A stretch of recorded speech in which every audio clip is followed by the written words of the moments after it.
Hey folks, happy Tuesday evening. Glad to be back here again with you. This is the next episode of Live Without Training Wheels, and I am delighted to be here. My name is Lena Sutherland. I am the owner and author over at Homeschooling Without Training Wheels. I'm a homeschool mom to 8 kiddos, ages teen to toddler.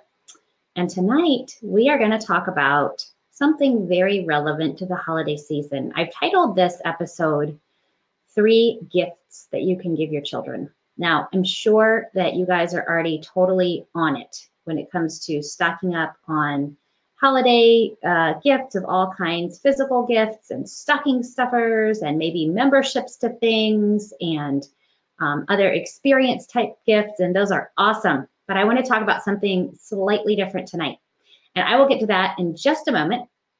But the first thing that I want to do is I want to go over a few housekeeping details with you to make sure that you are comfortable here. If you are watching this broadcast on Facebook or YouTube, you are more than welcome to keep on watching right where you are. However, I just want you to know that the interaction, the chat, the question answering, the polls are here in the Crowdcast event. Hi, Joanna, welcome. I'm delighted that you're here with us. So if you're watching on Facebook or YouTube and you'd like to join in the conversation, then I would invite you to look at the video description and click the link to hop on over here into the Crowdcast event. It's free. All you have to do is click a button to quote unquote register and hop into the event, and we would love to have you. If you are watching in Crowdcast, you're going to have your best engagement on a desktop or laptop just because it's easier to type when you don't have to use only your thumbs. But you can watch it on any internet connected device. If you're watching it on a phone or other mobile device, I would recommend that you turn your camera into landscape mode and then click the little button in the top corner that looks like a square to give you full screen view. And then tap the box that says view chat so that you can still view the chat window if you want to do that.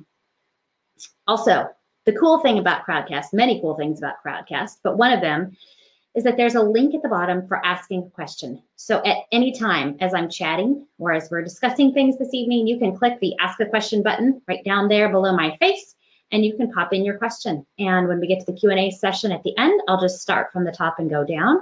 I usually have time to get to all the questions, but sometimes I don't. Just depends on how much interaction there is. So if you see a question that looks particularly interesting to you, you'll want to make sure to upvote it. And that way, when we start at the top, we'll start with the ones that have the most votes, and we'll go from there. Right next to the Ask a Question button is a button that says Polls. So if you are here in Crowdcast with us, click on the Polls button and tell me what your plans are for the holidays. Are you staying home? Are you going to be visiting family, doing a little bit of either? I would be curious to know what our audience's plans are for the holidays, because of course that affects your engagement and your interaction with your children over the holidays and what kinds of situations they're going to run into. So go ahead and share this video. If you're on Facebook, you know how to do that. If you're in Crowdcast, you just click the little button up there that says invite. It'll give you all the various options. I'd love to have more folks join us, jump in on the conversation. And let's get started talking about 3 gifts that we can give our children this holiday season. Now, of course, these are relevant all year long, but this time of year is a time when they can be especially important and a special blessing to your children and a great time to get some practice and get started. The first one is that we can give our kids the benefit of the doubt. All right, now I want to tell you a funny story this morning.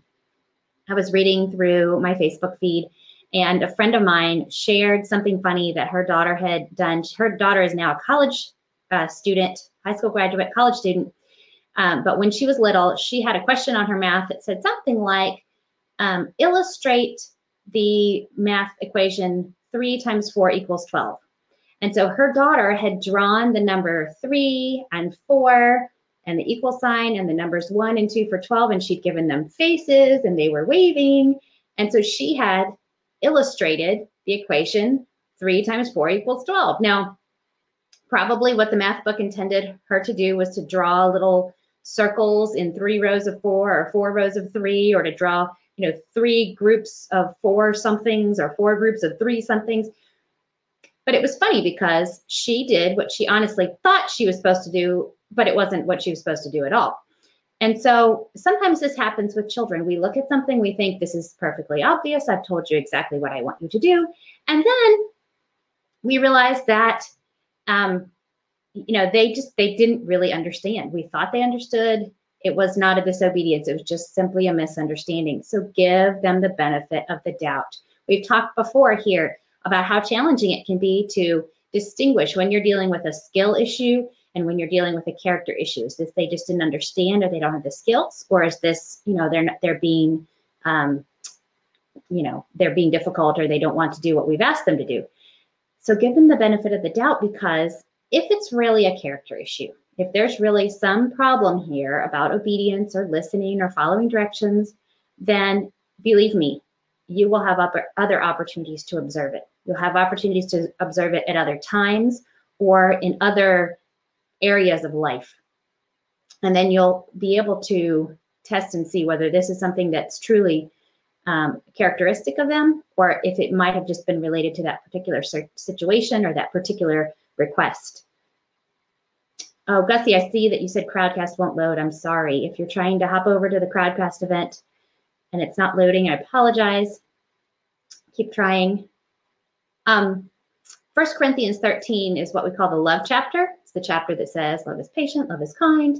And one of the things that it says in there is that love believes all things. Now, this doesn't mean that as a mom, you need to be, gullible and just have the wool pulled over your eyes and not be wise and discerning about whatever your children might be struggling with. But it does mean that, as the phrase benefit of the doubt suggests, when there's some question, when there's some doubt as to whether they understood, whether this could be reasonably expected of them, or whether perhaps maybe they're being more affected by lack of sleep, too much sugar, a bug that they caught when visiting relatives over the holidays, any of those things, give them the benefit of the doubt. Okay, the second gift that you can give your children this holiday season is seeing the other side of their strengths and weaknesses.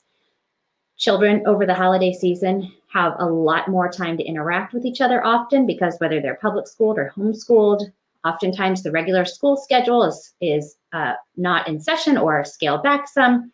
And so they're interacting with each other a lot more. And perhaps they're also interacting with others like cousins or other family members whom they don't often see. And so this can be a time where their particular struggles or other people's particular struggles can really rise to the forefront and can become noticeable or annoying or embarrassing to them if they're the ones who have the struggle. And so I want to illustrate what it looks like to observe our children's strengths and weaknesses and gifts and just the way that they're wired, how to think about that for ourselves, and then how to reflect that back to them about themselves and about each other.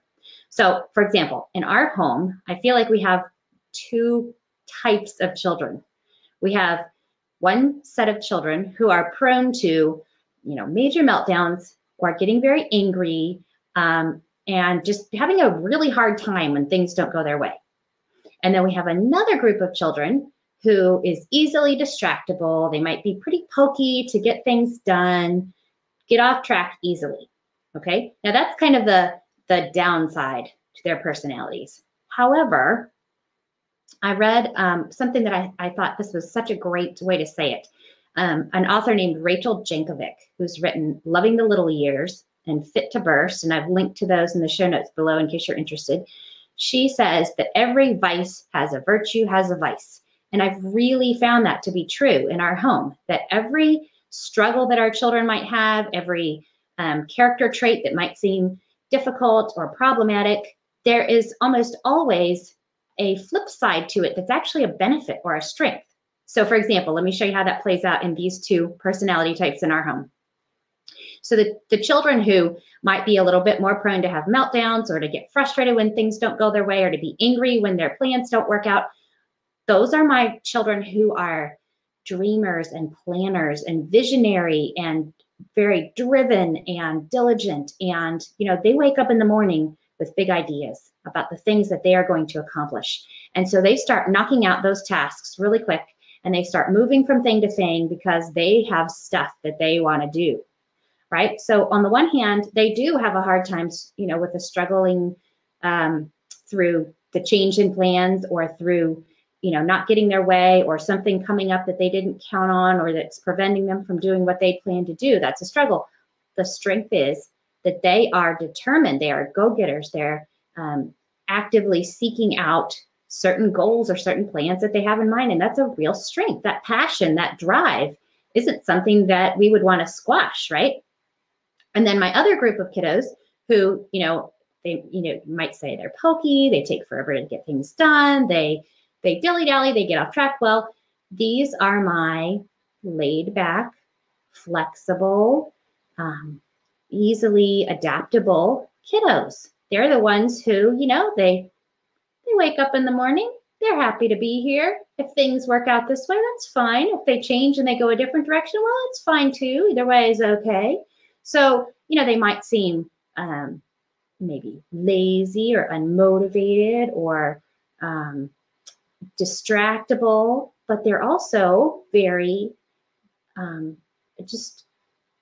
they don't have, these things that they've completely hung their hopes on. This is what I must accomplish today, and I'm going to be super put out of shape if this doesn't happen, if it doesn't go my way, and if I don't get to do it the way that I had planned. And so, as I've observed those things about my children, it's helped me to reflect on their character traits, both in these very specific ways and also just in general, thinking about every character trait of a child and how it could have, a difficult aspect to it, and then it could have the flip side of it being a strength or something that's really a blessing to that child, really an advantage to them. So it's good for me to recognize those things and to think on those things, but it's really important too for me to reflect those thoughts to my children for a few reasons. First of all, when I talk with my children about those things, it helps them to know that's how mommy thinks of me. So when I say, yeah, I see that you have this struggle where you quickly get angry, but that's part and parcel of you being a very passionate, planning driven person. And that's a really good thing. And I really don't want to squish that gift that you have. And yes, I see that it can cause this struggle for you. And that's why, we have your whole growing up time to work on taking that good, strong passion, drive, gift that you have and channeling it in a way, where we can take those strengths and use them well and learn to manage the challenging aspects of that character trait as you grow and as you mature. So first of all, they're seeing, okay, mommy has this well-rounded, holistic view of me as a person, and she really appreciates these aspects of who I am. Mommy doesn't think of these things as annoying or something. She doesn't think of me as one of her bad kids. Mommy understands that I'm a complex person and that I have these gifts, and they come with challenges, but they're still gifts. It's also helpful to reflect those ideas to them so that they can think that way about themselves and they can learn to identify, oh yes, okay, this is my gift. This is something I'm good at. This is something I will be able to do well, and I should encourage myself, challenge myself in that area. And on the flip side, this is an area where I tend to struggle. This is probably something that's going to be difficult for me. So I should be careful, or I should be prepared, or I should remember the things that we've talked about thinking through when I come into this kind of situation.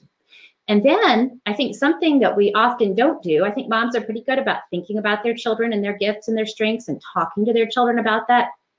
I think it's also important in a careful and discerning way to talk with our children's siblings about each other's strengths and weaknesses, not in a, gossipy, putting down, complaining about our children to our other children mode, but just in terms of, yes, I know it's frustrating when we're trying to get ready to go and your sister's not ready, but let's remember, you're good at that, but in reverse, you have this struggle, whereas your sister doesn't have that struggle, but on the flip side, she does have this other difficulty. And so helping them to kind of what I like to call zoom out. Okay, so you don't have a one-to-one comparison with this specific struggle that your sibling has, but you can identify with having a struggle. You can identify with having a gift that also comes with a particular challenge. And it can be helpful to them just to think through that whole process of recognizing others' gifts and then the corresponding challenges that come with them. Okay, the third gift that you can give your children this holiday season, and this is especially important, especially relevant if you're going to be spending time with either other family members or maybe church community or other people, especially if it's a special occasion where excellent behavior is expected, or they have to be quiet, or they have to, participate in certain traditional expected ways. You can be a buffer for your children, a buffer from outside pressures. And let me give you an example of what that looks like. So, you are with your children all the time, and you have a pretty good sense of what they're capable of doing and where they might struggle and what things are reasonable to ask of them, what things they're not able to do yet. But, you might go, say, to the grandparents' house, and the grandparents don't know as well what they're capable of doing. And so they might react in ways that are unfamiliar to your children. So a few examples of this might be, maybe one of your younger children is very used to holding the baby at home. So say your 5-year-old or your 7-year-old at home carries the baby, holds the baby, not a big deal. But at grandma's house, that makes grandma really nervous. And so maybe she says, "What are you doing? Put the baby down."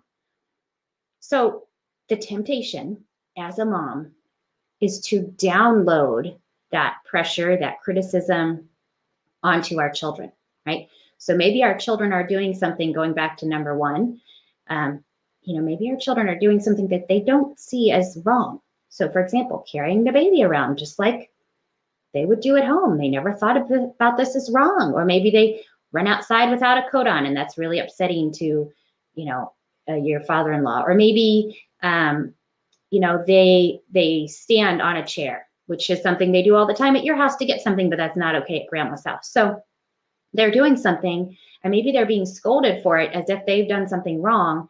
And because that creates some, tension or pressure for you or some anxiety for you, like I said, it's tempting to download that frustration or those feelings or that pressure onto your children, right? So grandma says, "Why are you going outside with without a coat on?" And then you turn to your child and say, "Yeah, why are you going outside without a coat on?"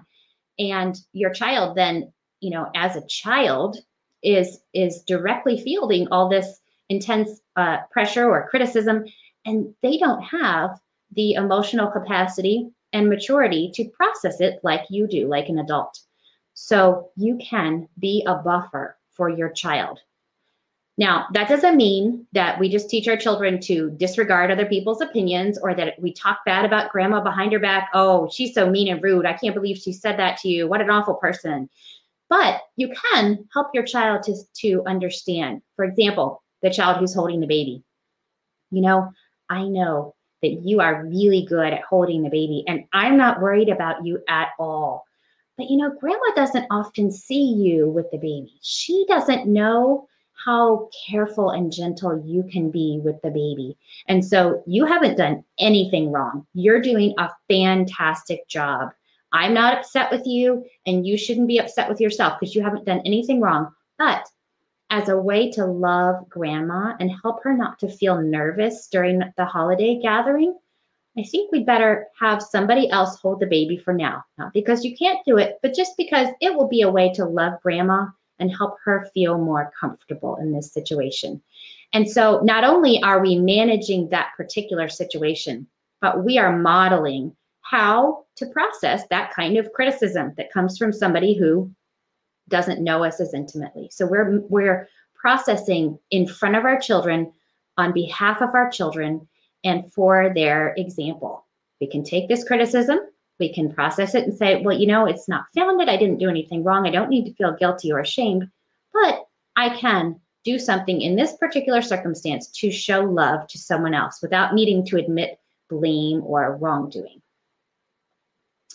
I've written a blog post on this that's called "My Mama Superpower," and I've linked to that in the show notes, because when I began to think about this idea of kind of being a buffer for our children, the image that came to mind was, if you've seen The Incredibles, Violet has this force field power where she can just, create this big shimmery purple force field, and it's completely impervious to everything outside of it. And she often creates the force field around her family. So her family is gathered in with her. She creates this force field, and it's somewhat exhausting to her to create this force field and to, you know, maintain it. It takes a lot of energy from her, but she does that as a way to protect her family. And that is the image that I have in my mind when I think about being a buffer, especially for your children from that outside pressure. It's hard work, it's exhausting, and it's really tempting to just kind of let your children feel that pressure themselves rather than, you know, doing that hard work of being a force field. But if you'd like to read that post, I've linked to that below in the show notes as well. So, okay, in just a moment, we are going to do the Q&A section. So if you have a question, go ahead and drop it in. And if you are on Facebook or YouTube and you have a question, then be sure to hop over into the Crowdcast event so that you can ask your question there. And in the meantime, I just want to let you know that this is our last Live Without Training Wheels show before the holidays, because next Tuesday is my anniversary. And the Tuesday after that is December the 25th. And I'm thinking I have something on my calendar that day.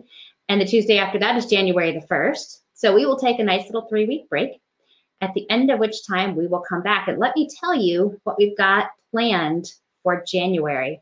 We are going to be answering some specific questions that I've gotten from readers, from video viewers, folks who've said, this is what I want to talk about. This is what I need help with.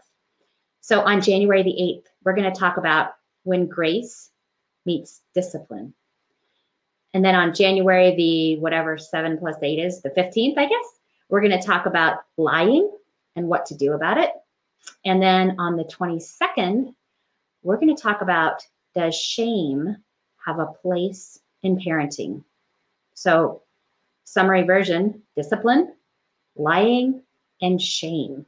Hard topics, but I think very worth talking about. So what I would recommend is hover over here, over my name where it says Lynna at Live Without Training Wheels, and click follow. And that way you will be automatically notified when I go live, so that if you've gotten a little out of the habit of looking for our Tuesday evening videos over the holiday season, you won't miss it when I let you know that we're going to be going live again to talk about these things in January. So, okay, I don't see any questions. Going to hang out for just a second in case anybody had one they wanted to pop in. Let's take a look at our poll here. Okay, well, it looks like most folks here in our poll are staying home for the holidays. So maybe your holidays will be relaxing. Of course, visiting family can be relaxing too, but they each have their own unique challenges and benefits, don't they? All right, well, thank you guys so much for joining me here this evening. And I hope you have a lovely holiday. And I'll be around on Facebook and Instagram. And I'll see you back again on January the 8th for our Live Without Training Wheels shows.